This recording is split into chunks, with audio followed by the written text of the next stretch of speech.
When my daughter told me to find somewhere else to waste away, "You're useless now," I packed my tools like the obedient father I'd always been. 3 days later, I was sitting in a lawyer's office discovering that my supposedly loving wife had played the longest game of chess in history. Michelle was about to learn that sometimes the old dog knows a few tricks the pups never saw coming. If you're watching this, hit that subscribe button and let me know where you're watching from. Let me tell you how I went from homeless widower to the man holding all the cards.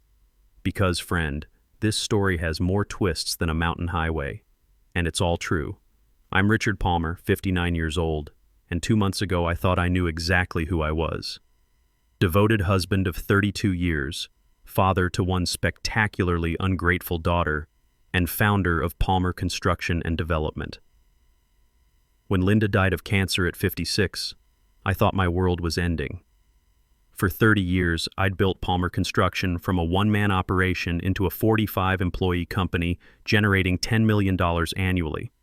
We specialized in commercial developments and high-end residential projects across the metro area. Linda had been my business partner as much as my wife, handling the books while I managed projects. Together, we'd created something worth $22 million. Michelle swooped in during my grief like a corporate vulture in a $1,000 suit, cooing about how difficult this must be for me. "Dad, you can't possibly manage this big operation alone," she'd said, her voice dripping with fake concern. "The stress, the liability, all those employees depending on you. It's not healthy for a man your age." I should have seen the calculation behind her concern. Michelle had always been Linda's favorite, the brilliant daughter who'd made it to the big city law firm downtown. When she married that investment banker Stephen and started climbing the social ladder, Linda doted on their success. Meanwhile, I was just the guy who got his hands dirty building the empire that funded their lifestyle. See, that's the thing about construction. People think we're just dumb, muscle-swinging hammers. Michelle certainly thought so. She'd grown up embarrassed by my work boots and calloused hands, preferring to tell her college friends that Dad was in development rather than admit I physically built things for a living. What she never understood was that running a construction company requires engineering knowledge, project management skills, financial planning, and the ability to coordinate dozens of moving parts simultaneously. You don't accidentally build a $22 million business. After Linda's funeral, Michelle became increasingly insistent about my situation. She'd bring Stephen over for family dinners where they'd corner me with business valuations and retirement planning brochures. "Dad, these senior communities are wonderful. You'd have people your own age, activities, no business responsibilities. What they meant was no inheritance to split, no inconvenient father to deal with." The irony was rich. Here I was, a man who'd managed multi-million-dollar construction projects, coordinated union crews, navigated city permitting bureaucracies, and built everything from shopping centers to luxury homes. But in Michelle's eyes, I was just an old man who couldn't possibly understand modern business practices. During one particularly condescending dinner conversation, Stephen had actually explained compound interest to me. Compound interest. As if the guy who'd financed construction loans, managed cash flow cycles, and invested our profits for 3 decades didn't understand basic financial concepts. I just smiled and nodded, the way I'd learned to do when my daughter and son-in-law held court. Linda had watched these interactions with growing concern. She'd pull me aside afterward, asking if I'd noticed how dismissive Michelle had become. "She talks to you like you're a child, Richard," Linda would say. "Like your 30 years of business experience mean nothing." I'd brush it off, figuring it was just generational differences. Michelle lived in a world of corporate law and investment banking. To her, construction was probably primitive, unsophisticated. I didn't need her respect to sleep at night, as long as she was happy. Looking back, I realized Linda was taking notes. She was watching our daughter's behavior, listening to the way Michelle spoke about Dad's little construction company and when we inherit the real assets. Linda was making decisions I knew nothing about. The final blow came last Tuesday. I'd been living in what Michelle now called our family home for 8 weeks since Linda's death, still sleeping in the guest room because I couldn't bear to pack up our bedroom. The house sat on 3 acres I'd developed myself, a 4,500 square foot custom home I'd literally built with my own hands during weekends over 2 years. Michelle arrived unannounced with Stephen and 2 large suitcases, the kind of suitcases that suggested permanent relocation. "Dad, we've made a decision. Stephen got the promotion and we need to move closer to the city immediately. This house is perfect for us. I stared at her, not quite comprehending. Move in? But this is my home. Michelle's mask slipped for just a moment, revealing the cold calculation underneath. Actually, Dad, according to Mom's will, I inherited everything. The house, the business, all of it. I've been letting you stay here out of kindness, but it's time for you to find your own place. The words hit me like a sledgehammer to the chest. I'd spent 2 years of weekends building this house, every nail and board placed by my own hands. The master bathroom where I'd installed custom tile work, the kitchen where I'd built the cabinets from scratch, the deck overlooking the pond I'd excavated myself. Michelle, surely there's been some mistake. No mistake. Mom knew I'd take better care of the legacy than you ever could. You're just a contractor, Dad. You never understood corporate structure or modern business practices. Palmer Construction needs professional management. Just a contractor. 32 years of marriage and 30 years of building a multi-million-dollar construction empire reduced to those 3 words. Stephen stepped forward, his investment banker confidence on full display. Richard, we've already had Palmer Construction evaluated by corporate restructuring specialists. The company has tremendous potential, but it needs modernization. Digital project management, automated scheduling, corporate-level financial controls. I almost laughed. Digital project management.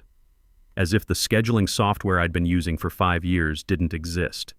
As if the financial controls that had grown Palmer Construction from a one-man operation to 45 employees weren't sophisticated enough for Stephen's taste. We've identified significant inefficiencies in your operational model, Stephen continued.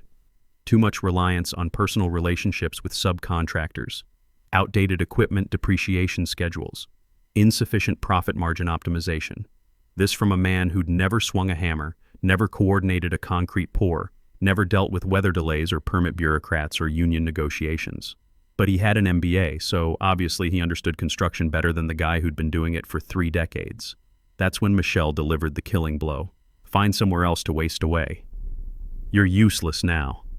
The words hung in the air like smoke from a house fire. My own daughter, the little girl I'd taught to use power tools, who'd spent summers on construction sites wearing a tiny hard hat, telling me I was useless. I packed my things in a day. 32 years of marriage fitting into 2 suitcases, a toolbox, and a duffel bag of work clothes. Michelle watched from the doorway, checking her phone like I was making her late for something important. There's a nice senior complex on Pine Street, she offered, with the enthusiasm of someone recommending a decent restaurant. Very affordable. I'm sure they have openings. Affordable. My daughter was supposedly inheriting $22 million, and she was suggesting I check into what was essentially a welfare facility for old folks. Stephen loaded my belongings into their BMW with the efficiency of someone disposing of garbage. Richard, you'll love having your independence again, he said, not quite meeting my eyes. No more worrying about payroll or project deadlines. No more 6 a.m. concrete pours or dealing with difficult clients. No more purpose, he meant. No more reason to get up in the morning. As we drove away, I watched my house disappear in the rearview mirror. The house I'd designed, built, and lived in for 25 years. The workshop where I'd restored antique tools. The garage where I'd taught Michelle to change oil and check tire pressure back when she thought her old man knew something worth learning. The irony wasn't lost on me. I'd spent 3 decades building that house from the ground up, hosting Michelle's graduation parties in the backyard, nursing Linda through her cancer treatments in the bedroom I'd added when we needed single-floor living. Now I was being driven to a budget motel like an unwanted guest who'd overstayed his welcome. The roadside inn was exactly what you'd expect from a place charging $59 a night. Thin walls, thinner towels, and a carpet that had seen better decades. The kind of place where construction workers stayed when they were working out-of-town projects. I'd put guys up here myself over the years. Never thought I'd be sleeping here as a homeless senior citizen. Michelle handed me $300 in cash like she was tipping a hotel bellhop. This should cover you for a few days while you get settled, she said. I'll have Stephen transfer some money into your account once we sort through Mom's paperwork. Some money from my own business, from the company I'd built from nothing. After they left, I sat on the sagging mattress and tried to process what had just happened. In the span of 3 hours, I'd gone from successful business owner to homeless senior citizen. The woman I'd raised, loved, and built an empire for had discarded me like a broken tool. The room smelled like industrial disinfectant and cigarettes. The air conditioner rattled like a diesel engine with bad bearings. Outside my window, the parking lot was full of work trucks and beat-up cars belonging to people who probably had more dignity than I did at that moment. But as I sat there in that depressing motel room, something began nagging at me. Linda had always been meticulous about our affairs, obsessively organized about important documents. She'd shown me the will years ago, explaining her wishes, making sure I understood everything, and I was absolutely certain that's not what it had said. See, when you run a construction business, you deal with contracts every day. You learn to read the fine print, to spot inconsistencies, to catch details that don't add up. It's the difference between a profitable job and a lawsuit. Linda knew this about me. She'd never have left me in the dark about something as important as our estate planning. Linda had been many things. Sometimes stubborn about money, occasionally worried about Michelle's spending habits, but she wasn't cruel. The woman who'd held my hand through my father's death, who'd surprised me with a restored 1967 Mustang for my 50th birthday, wouldn't have left me destitute. More importantly, she wouldn't have given Michelle complete control without safeguards. I remembered the conversation clearly. We'd been sitting in this very motel's restaurant 3 years ago, having lunch after visiting a job site nearby. Linda had brought up the will update, explaining her concerns about Michelle's attitude toward money. "Richard, I love our daughter, but she's never had to work for anything. Everything's been handed to her. College tuition, law school, even her first apartment deposit. I'm worried about what happens if something happens to me." "You're overthinking it," I'd told her. "Michelle's got a good head on her shoulders." "Does she? When's the last time she asked about Palmer Construction? When's the last time she showed interest in how we built what we have?" I'd brushed off Linda's concerns at the time, but now they felt prophetic. Linda had been watching our daughter's behavior, noting the dismissive comments, the eye rolls when I talked about work, the way Michelle acted embarrassed by our blue-collar success. The next morning, I used the motel's spotty Wi-Fi to search for Andy Fisher, the same lawyer who'd handled our business incorporation and various legal matters over the years.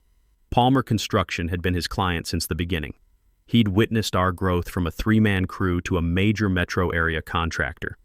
Andy's office was downtown, a 20-minute bus ride that cost me precious cash but felt necessary.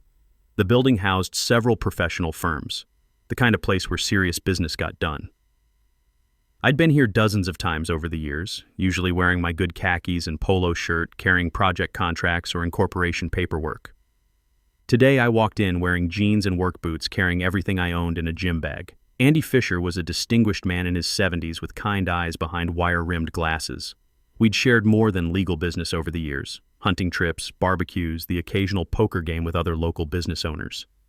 When his secretary announced that Richard Palmer was here about his wife's estate, Andy looked genuinely surprised. "Richard, my friend, I was wondering when you'd come in. I tried calling your house several times, but Michelle said you were traveling." "Traveling?" That's what my daughter had told him.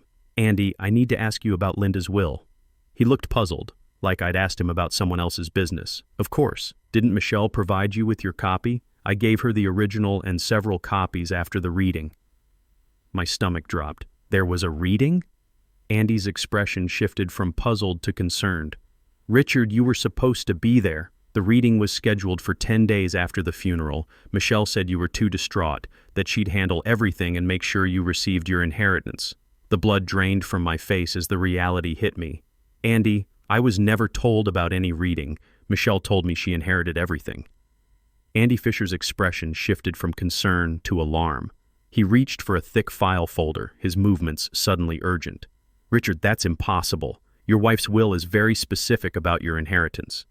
He pulled out a document I recognized, Linda's neat signature at the bottom, witnessed and notarized. But as Andy began reading, I realized Michelle had lied about everything. "I, Linda Marie Palmer, being of sound mind and body, do hereby bequeath to my beloved husband, Richard James Palmer, the following: our primary residence at 1247 Oakwood Drive, including all furnishings and personal effects. Additionally, I leave him 70% of all business assets, investments, and accounts totaling approximately $15.4 million. My head started spinning. $15.4 million. The house. 70% of everything. Andy continued reading, his voice growing more serious with each word. "To my daughter, Michelle Palmer Brooks. I leave $6.6 million to be held in trust with distributions beginning on her 40th birthday, contingent upon her treatment of her father following my death, contingent upon her treatment of me. Linda had known. Somehow she'd known exactly what Michelle would try to do. There's more, Richard, Andy said, his voice grave. The trust contains specific language about respect and dignity. Andy pulled out his reading glasses and found the specific section of Linda's will. His voice took on the formal tone lawyers use when reading legal documents, but I could hear the amazement underneath.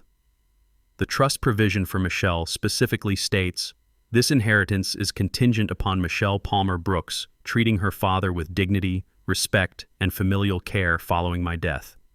Should she fail to honor these obligations, including but not limited to forcing him from his home, denying him access to family assets, or treating him as a burden rather than a beloved family member, the entire trust amount shall revert to Richard James Palmer immediately." I stared at Andy in shock. "Are you saying—" "I'm saying your daughter just cost herself $6.6 million. Her inheritance is now yours as well, Richard. You're not inheriting $15.4 million. You're inheriting the full $22 million plus the house and all business assets." The irony was so perfect it was almost funny. Michelle had been so eager to claim her inheritance that she'd triggered the exact clause designed to protect me from her greed. Linda had seen this coming from miles away. "Andy, how is this possible?" Michelle showed me documents. She had papers that looked official. Andy's expression darkened.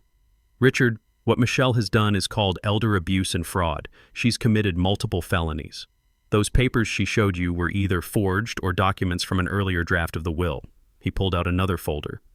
"Your wife updated her will 6 months before her death, specifically because she was concerned about Michelle's attitude toward money and her sense of entitlement. Linda came to me with very specific concerns." "What kind of concerns?" "She told me about family dinners where Michelle would talk about when we inherit the real assets, about Michelle referring to Palmer Construction as Dad's little company that needed professional management." Linda was taking notes, Richard.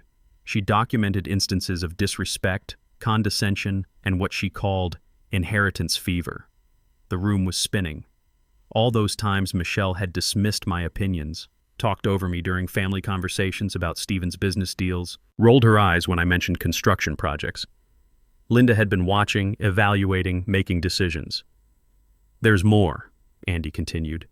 "Linda included a provision that if Michelle contested the will or attempted to defraud you, she would forfeit everything and face criminal prosecution. She also left specific instructions about alerting authorities if you didn't receive your inheritance within 30 days of the reading, which I was never told about." "Exactly." Michelle's deception started the moment I handed her those documents. She was supposed to immediately notify you, schedule a meeting to go over your inheritance, and begin the asset transfer process. Instead, she told me you were traveling and needed time to grieve. I thought about those 8 weeks in the guest room, living like an unwelcome visitor in my own home while Michelle planned my eviction. She'd been buying time to forge documents and plan her theft. "Andy, how sophisticated would these forged documents need to be?" "Very. Creating convincing legal forgeries requires specific knowledge and connections. This wasn't something Michelle could do alone." Andy's expression grew grim. "I suspect Stephen was involved. Investment bankers have access to document production services, and they understand financial structures well enough to create believable paperwork." That made sense. Stephen's condescending explanation of how Palmer Construction needed modern financial controls suddenly seemed like preparation for taking over the business. His detailed critique of our operational inefficiencies suggested he'd been studying our company for months. "What do I do now?" I asked, my voice barely steady. Andy smiled, and for the first time since Linda's death, I saw genuine warmth directed at me instead of pity. "Now, my friend, we call the police about the fraud. And then we call Michelle and inform her that she's about to receive the shock of her life. Can she fight this? With what money? She's about to discover that every account she thought she controlled actually belongs to you. Every investment, every bank account, every asset except Palmer Construction is frozen pending investigation of her fraudulent activities. The construction business would be trickier. Michelle had probably already started changing company accounts and authorization structures, but Andy had copies of all the original incorporation documents, and I still had relationships with every bank, supplier, and client Palmer Construction worked with. Richard, there's something else. Your wife left you a personal message to be played only if Michelle violated the inheritance conditions. Andy pulled out a small digital recorder. She recorded this 2 weeks before she died. My hands trembled as he handed me the device. Linda's voice, weak from cancer treatments but absolutely clear in her conviction. If you're hearing this, Richard, it means our daughter has chosen greed over family. I'm sorry I didn't see it sooner, but I'm glad I saw it in time to protect you. I thought about Michelle in my house, probably already calling contractors, shopping for new furniture with money she thought was hers. Stephen was probably calculating how the inheritance would affect their lifestyle, maybe even planning to quit his job. They had no idea that in about 6 hours, their entire world was going to implode. Andy Fisher's office became command central for what he cheerfully called Operation Justice. He contacted the police, the banks, and a forensic accountant while I sat in his leather chair, still processing the magnitude of Michelle's deception. Detective Maria Rodriguez arrived within an hour. She was a sharp-eyed woman in her 40s who specialized in white-collar crime, particularly elder abuse cases. The kind of cop who'd seen every variation of family greed and wasn't impressed by Michelle's law degree or Stephen's investment banking credentials. The forged documents are quite sophisticated, Detective Rodriguez explained as she reviewed the fake will Michelle had shown me. This wasn't a spur-of-the-moment crime. Someone planned this carefully, probably for months. You think Michelle had help? I asked. Almost certainly. Creating convincing legal forgeries requires specific knowledge and connections. We'll need to investigate whether Stephen or someone in his financial network was involved. She photographed every page of the real will, the forged documents, and Andy's file of correspondence with Linda about the inheritance conditions. The evidence was overwhelming, but Rodriguez wanted to build an airtight case. Mr. Palmer, your daughter and son-in-law have committed multiple federal felonies. Document fraud, elder abuse, conspiracy to commit theft. We're talking about serious prison time here. Within 2 hours, every account had been frozen. Palmer Construction's business accounts, the investment portfolios, even the household checking account Michelle thought was now hers. Rodriguez had contacts at every major bank in the metro area. Your daughter's credit cards linked to what she thought were her new inheritance accounts are declined as of right now, Rodriguez explained with satisfaction. The house utilities, which she transferred to her name yesterday, are suspended pending ownership verification. I almost felt bad for Michelle. Almost. Andy was coordinating with the bank's fraud investigation unit, providing documentation of the legitimate will and proof of Michelle's deception. Every transaction she'd made since claiming the inheritance was being reversed. Richard, there's something else, Andy said. Palmer Construction's business accounts show some interesting activity. Michelle attempted to transfer $200,000 to a consulting firm called Brooks Financial Services yesterday. Stephen's company? I asked. Appears so. She was already funneling money to her husband before she'd even finished evicting you. My phone rang at exactly 3:47 p.m. Michelle's name flashed on the screen. Rodriguez nodded and activated her recording equipment. Dad, where are you? There's some kind of mix-up with the bank accounts. They're saying Mom's assets are frozen. Hello, Michelle. I'm sitting in Andy Fisher's office. You remember him? Mom's attorney, the one who read the real will to an empty room while you told him I was traveling. Silence. I could almost hear her mind racing. Dad, I don't know what you think you discovered, but I discovered that you're a liar and a thief, sweetheart. I also discovered that your mother was much smarter than either of us realized. You don't understand. I was protecting you from the complexity of managing all that money. You've never had to deal with corporate investments or... The audacity was breathtaking. Even caught red-handed, Michelle was trying to manipulate me with the same condescending attitude that had cost her the inheritance in the first place. Michelle, dear, let me clarify something for you. Not only did you never inherit anything, but your actual inheritance, the $6.6 million your mother left you, is now mine as well, thanks to a lovely clause she included about treating me with dignity and respect. That's impossible. Detective Rodriguez is sitting right here if you'd like to discuss the impossibility of fraud charges with her. The phone went quiet. I could picture Michelle in my house, probably surrounded by fabric samples and contractor estimates, realizing that her entire plan was collapsing. Dad, please, can we meet somewhere and talk about this reasonably? I'm sure we can work something out. Oh, we'll definitely be meeting soon. at the courthouse when you're arraigned. You wouldn't dare press charges against your own daughter. Something cold and final crystallized in my chest. The same feeling I got when a client tried to stiff me on payment or a subcontractor attempted to cut corners on safety. Watch me. I hung up and looked at Andy, who was beaming with approval. How long before she's arrested? I asked Rodriguez. We have enough evidence for warrants right now. I'll pick her up this evening. And Stephen, his financial records are being subpoenaed as we speak. If he participated in creating those documents, he'll face federal charges. My phone buzzed with a text from Michelle. Dad, please don't do this. Think about the family business. Think about your reputation. I showed the message to Detective Rodriguez, who smiled grimly. Emotional manipulation. Classic behavior pattern for this type of crime. She's trying every angle she can think of. I typed back, I'm thinking about it. Palmer Construction deserves better than thieves running it. 20 minutes later, Stephen called. Time for round 2. Richard, surely we can resolve this privately. Michelle made some poor decisions, but involving the police seems excessive. Think about what this will do to the family name. The family name. As if stealing from your own father was somehow protecting family honor. Stephen, did you help her forge those documents? I asked. Directly. That's not... Richard, you have to understand the pressure Michelle was under. She was worried about your mental state, your ability to handle large sums of money at your age. There it was. The same condescending attitude wrapped in fake concern. So that's a yes. It wasn't malicious. She genuinely believed she was protecting you. By throwing me out of my house and telling me to waste away somewhere else? Stephen was quiet for a moment. I could hear him calculating, trying to find an angle that didn't end with handcuffs. Richard, you have to understand Michelle's position. Palmer Construction is a substantial operation, but it's not structured for modern efficiency.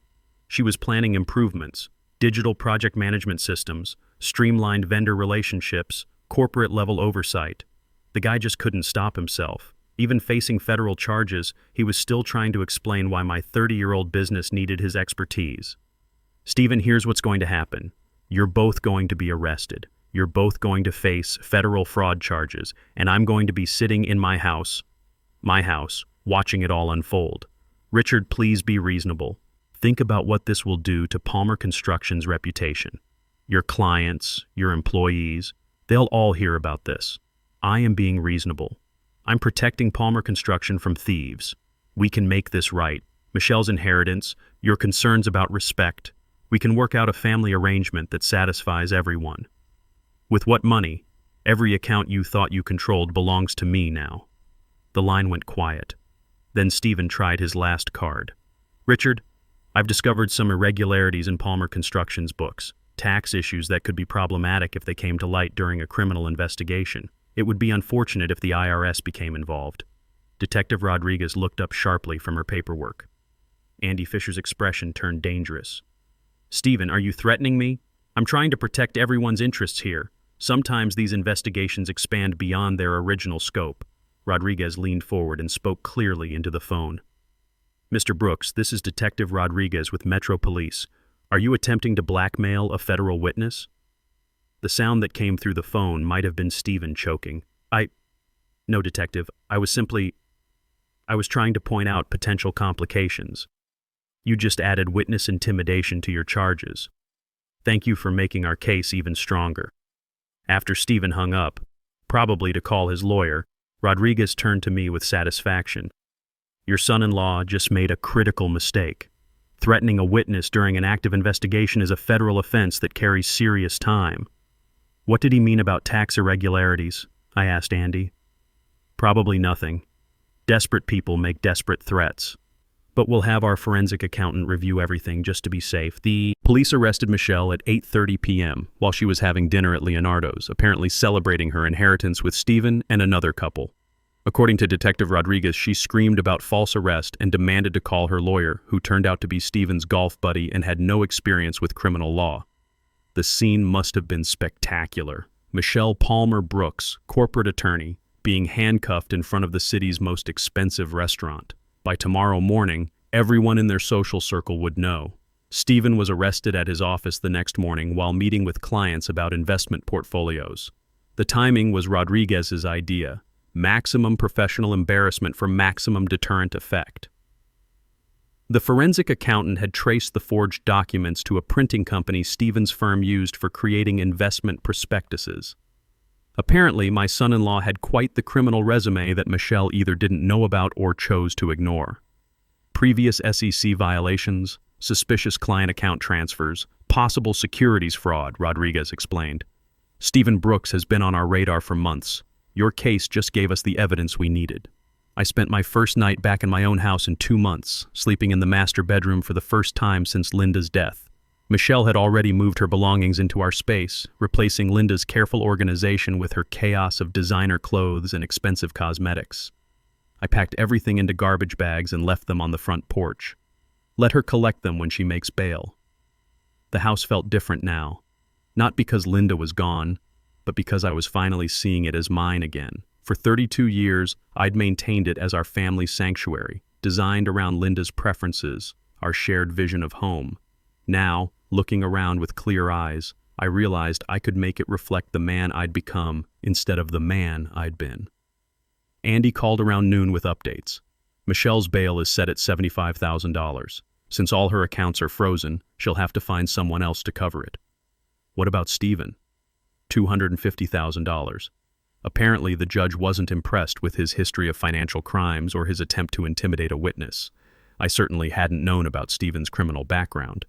But then again, I'd been excluded from most family discussions about anything important. They were about to learn how much I'd actually been paying attention to everything else. 3 days after Michelle's arrest, Patricia Brooks showed up at my door. Eleanor Hayes was everything I'd expected, perfectly coiffed, dripping with jewelry, and radiating the kind of entitlement that only comes from 3 generations of inherited wealth. She'd driven up in a Mercedes that cost more than most people's houses, stepping out like she was granting me an audience. The kind of woman who'd never worked a day in her life, but had strong opinions about how working people should behave. "Richard, we need to discuss this situation rationally," she announced as I invited her in, curious to see what version of reality the Brooks family had constructed to explain their son's felony charges. Patricia settled herself in my living room like she was doing me a favor. Her gaze swept over my furniture with barely concealed disdain, the kind of look rich people give to anything that wasn't bought by a decorator. Stephen made some poor choices, obviously, but prosecuting him seems rather vindictive, don't you think? Vindictive. Her son had helped steal my inheritance and thrown me out of my own house, but I was being vindictive. Your son helped forge legal documents and commit elder fraud, Mrs. Brooks. That's not a poor choice. That's a federal crime. Stephen was following Michelle's lead. He didn't understand the full situation. The woman was actually trying to blame my daughter for her son's criminal behavior. I had to admire the audacity. Mrs. Brooks, Stephen created forged documents using his business connections. That's not following someone's lead. That's conspiracy to commit fraud. Patricia's composure flickered slightly. Stephen's lawyer believes we can reach a settlement that benefits everyone. You get your house back. Michelle faces appropriate consequences. And Stephen avoids the publicity of a trial that would destroy his career. Appropriate consequences, as if Michelle's crimes were a minor etiquette violation requiring a slap on the wrist. What kind of settlement, I asked, genuinely curious about her audacity. Patricia smiled, clearly believing she'd found an opening. Stephen's family is prepared to compensate you for your inconvenience. Let's say $2 million in exchange for dropping the charges against Stephen. $2 million to forgive the man who'd helped steal $22 million from me. The math alone was insulting. Mrs. Brooks, your son participated in a scheme that cost me everything I owned. You think $2 million covers that? Richard, be realistic. Stephen has a career, children, a reputation to maintain. Sending him to prison serves no one. It serves justice. Patricia's polished facade cracked slightly. Justice? You're destroying multiple families over money you'd never have known how to manage anyway. There it was, the same condescending attitude that had poisoned my relationship with Michelle. In their world, I was just the help who'd gotten uppity. Mrs. Brooks, I think we're done here. Richard, please reconsider. $5 million, final offer. $5 million to let Stephen walk free. The amount was staggering, but the principle was non-negotiable. My answer is no. Patricia stood, her composure completely restored. Very well, but you should know that Stephen's legal team has found some interesting information about your business practices. It would be unfortunate if that became public during the trial. The threat was clear, but I felt no fear. only curiosity. After 30 years of legitimate business, what could they possibly have found? What kind of information? The kind that might make you reconsider who the real criminal in this situation is. After she left, I called Andy immediately. Andy, whatever they think they found, it doesn't change the facts of Michelle and Stephen's crimes. But could it affect the case? Potentially. If they can muddy the waters enough, create doubt about your business practices, it might influence a jury. Richard, I want to know everything about Palmer Construction. Every deal, every partnership, every potential irregularity. That evening I sat in my home office going through 30 years of business records systematically. Palmer Construction had been meticulously documented, every contract, every payment, every tax filing organized by year. But as I dug deeper into recent financial records, I began finding things that didn't quite make sense. Payments to consulting firms I didn't recognize, tax deductions for equipment I didn't remember purchasing, accounting entries that seemed designed to minimize our tax burden in ways that felt aggressive. By midnight, I discovered something that changed everything I thought I knew about my own business. The forensic accountant Andy recommended was a sharp-eyed woman named Susan Martinez, who specialized in construction industry finances. She spent 6 hours in my office, photographing documents and building what she called the real picture of Palmer Construction's books. Mr. Palmer, someone has been manipulating your company's financial records for at least 3 years. We're talking about sophisticated tax avoidance schemes, possibly fraudulent deductions, and accounting practices that could trigger IRS audits. The revelation hit me like a physical blow. That's impossible. I review every financial report personally. I'm sorry, but the evidence is clear. Someone with access to your accounting systems has been creating parallel financial structures, legal on the surface but designed to hide income and inflate deductions. I stared at the documents spread across my desk. Consulting fees to companies that didn't seem to exist. Equipment leases for machinery I'd never seen. Subcontractor payments that didn't match my project records. How long has this been going on? Based on these records, probably since Michelle started handling your bookkeeping. The manipulation became more sophisticated about 18 months ago. 18 months ago. Right around the time Michelle had convinced me to let her modernize Palmer Construction's accounting systems. She'd installed new software, hired a bookkeeper, streamlined our financial processes.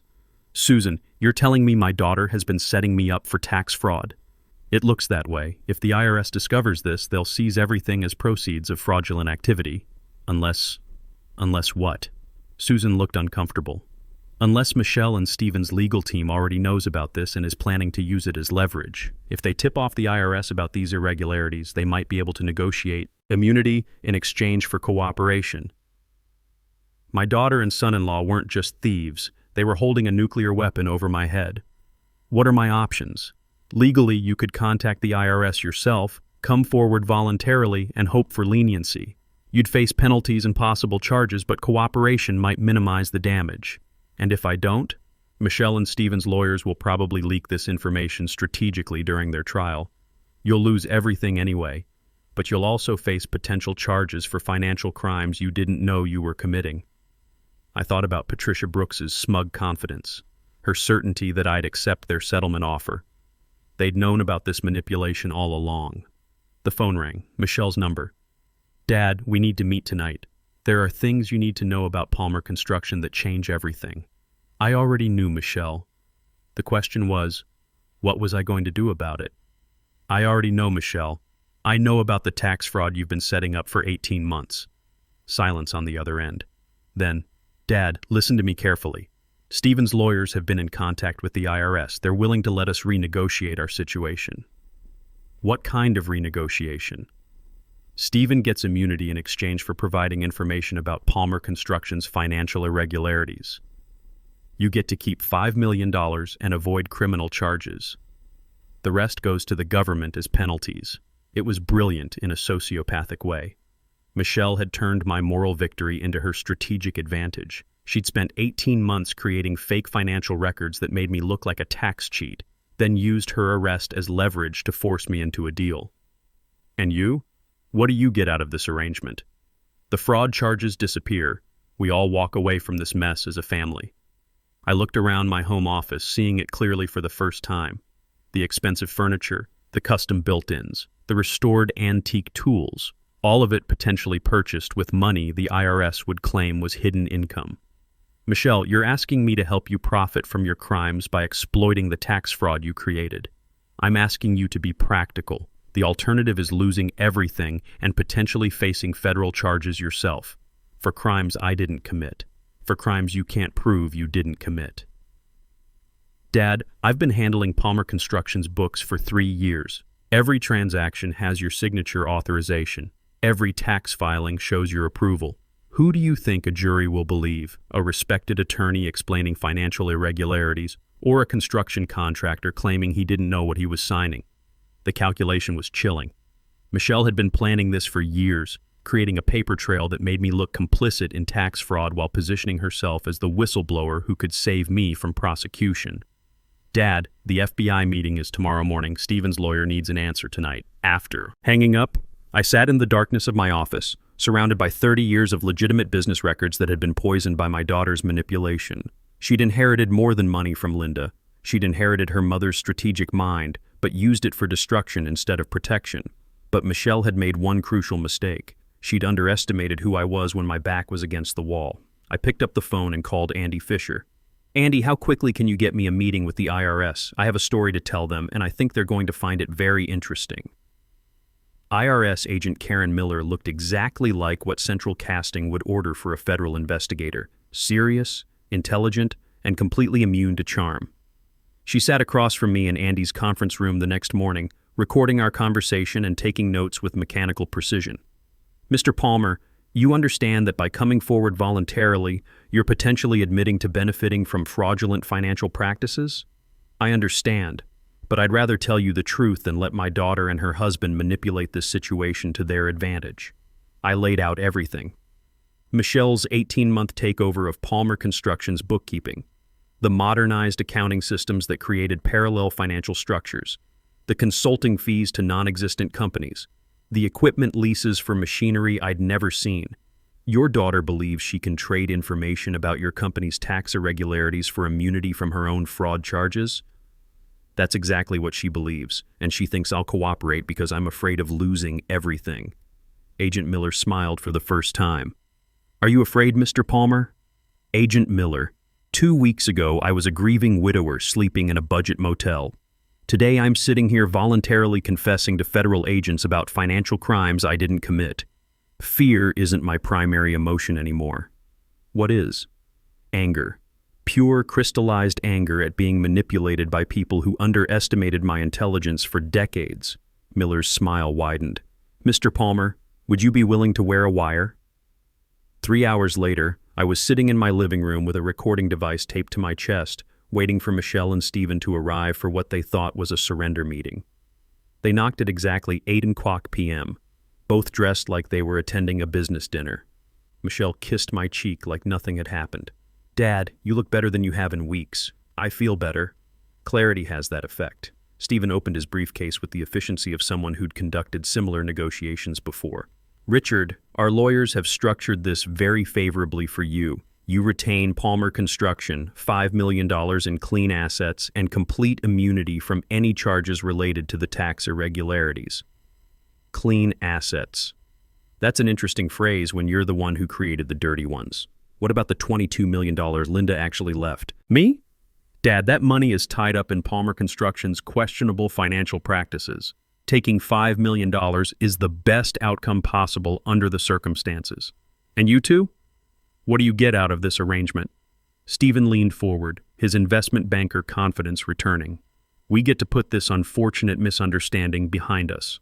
Michelle's fraud charges disappear. My reputation remains intact.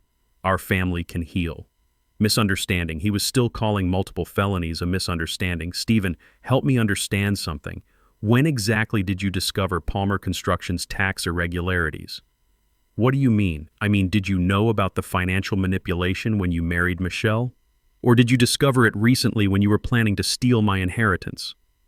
Michelle and Stephen exchanged glances, the same look they'd given each other when I'd asked uncomfortable questions about their business plans. Richard, I don't think that's relevant to our current discussion. Actually, I think it's very relevant, because if you knew about these irregularities and said nothing, that makes you an accessory. And if you only discovered them while committing your own crimes, that makes you remarkably unlucky. Michelle's composure was starting to crack. Dad, what are you getting at? I'm getting at the fact that you two have been planning this for years. The bookkeeping takeover, the tax fraud setup, even this immunity deal.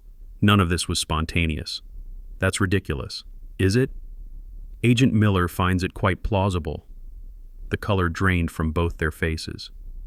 Agent Miller? Stephen whispered, his investment banker confidence evaporating like steam. IRS Criminal Investigation Division.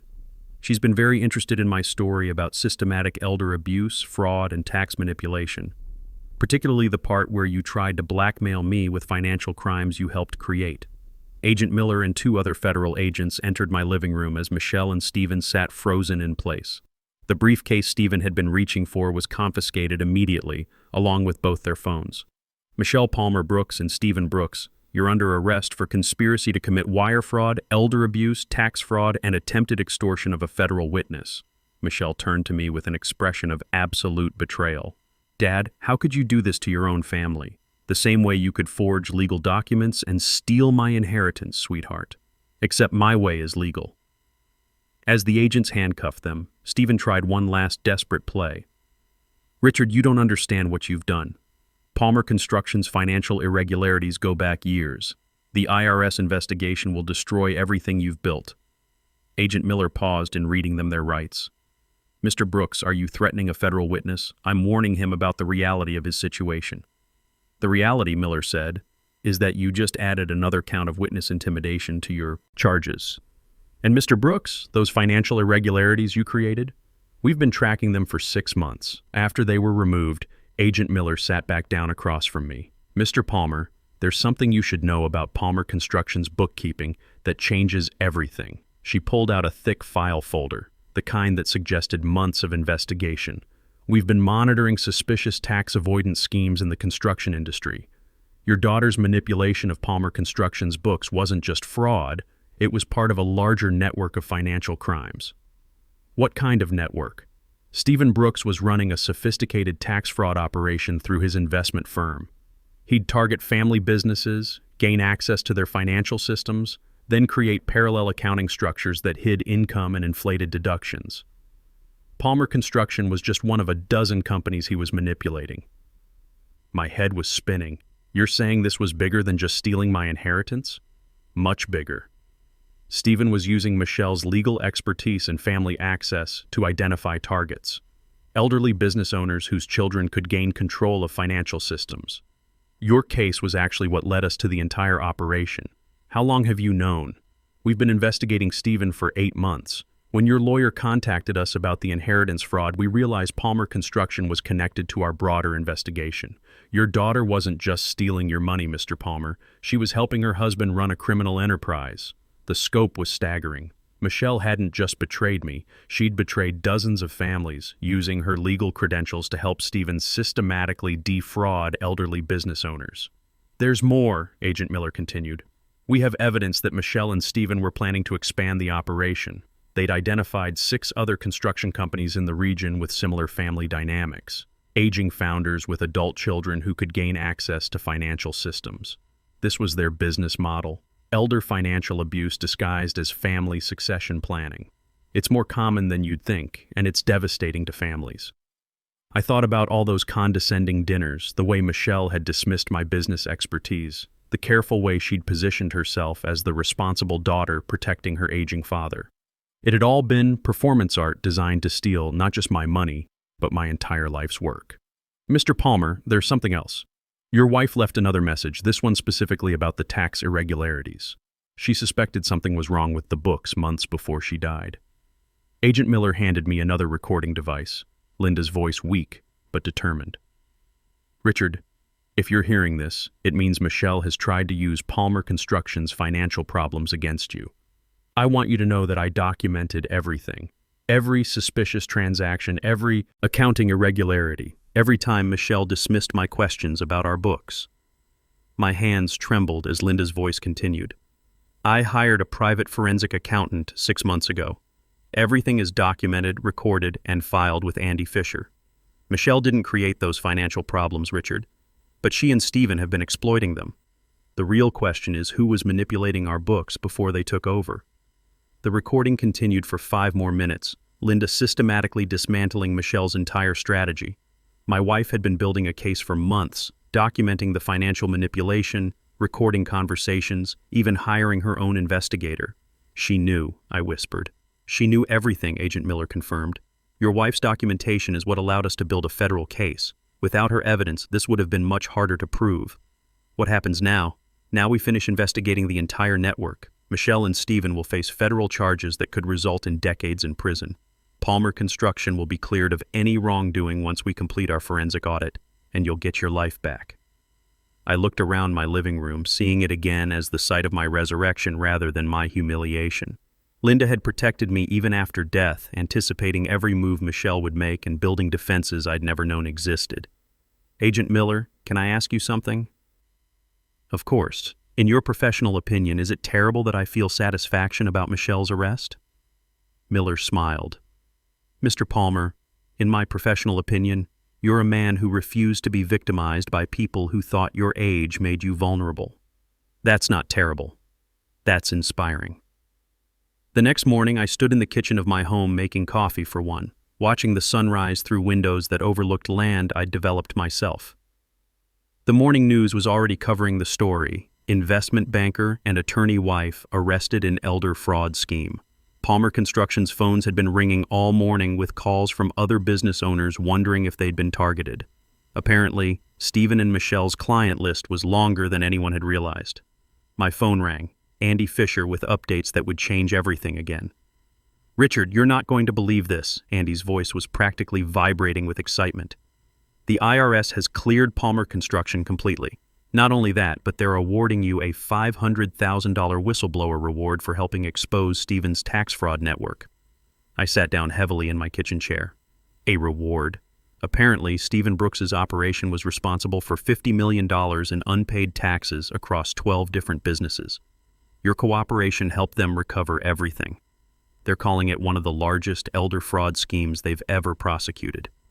6 months later, I stood in the offices of Palmer Construction and Development, watching my project managers coordinate the biggest commercial development in our company's history, a 40-acre mixed-use project that would house retail, offices, and affordable housing units. The past half year had been a whirlwind of legal proceedings, media interviews, and business expansion. Michelle and Stephen were each serving 15-year federal sentences. The news coverage of their crimes had made me something of a celebrity in construction industry circles.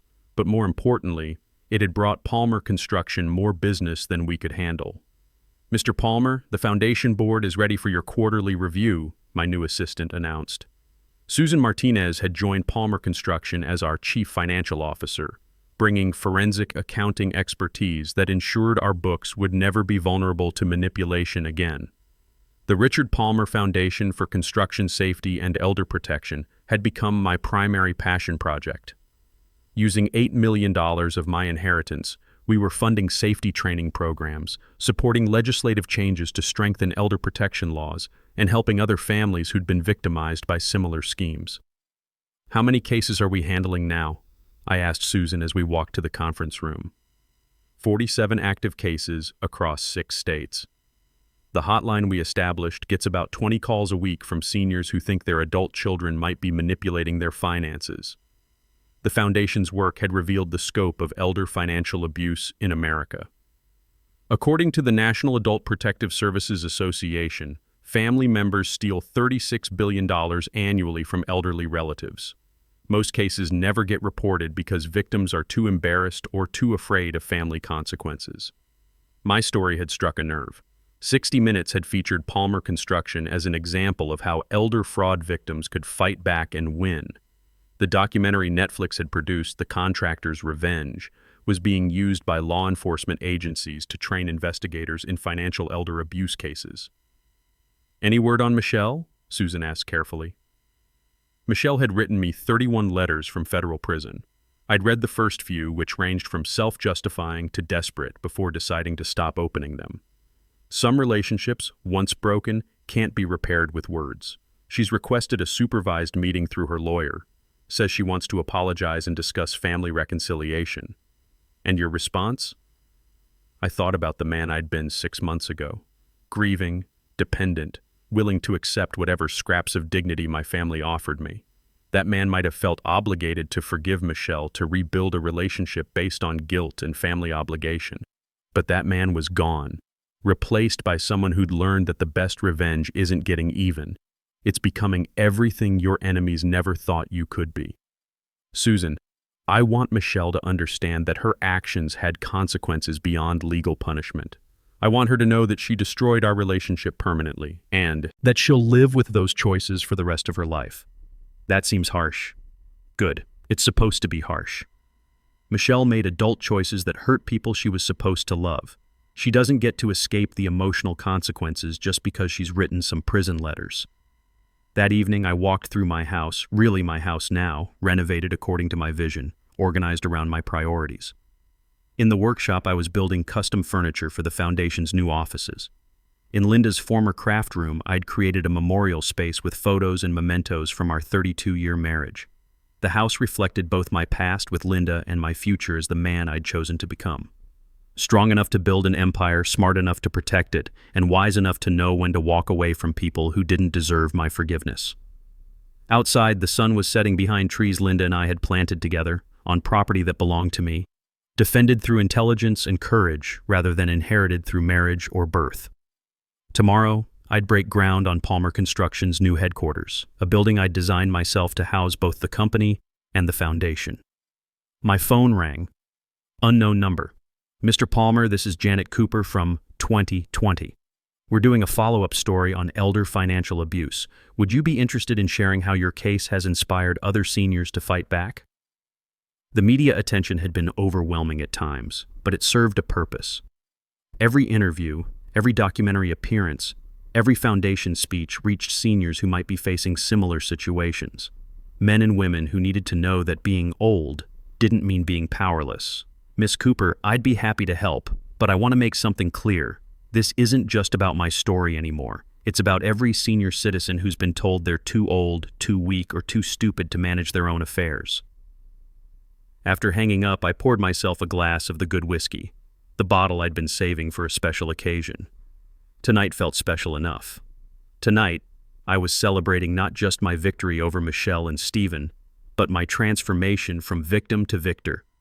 The man who'd packed his tools in defeat 6 months ago was gone.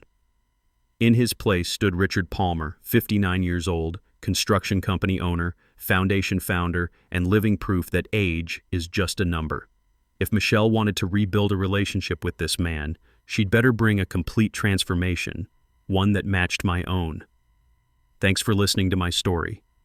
Don't forget to subscribe, and remember, sometimes the best revenge is becoming the person they never believed you could be. The contractor had become the architect of his own justice.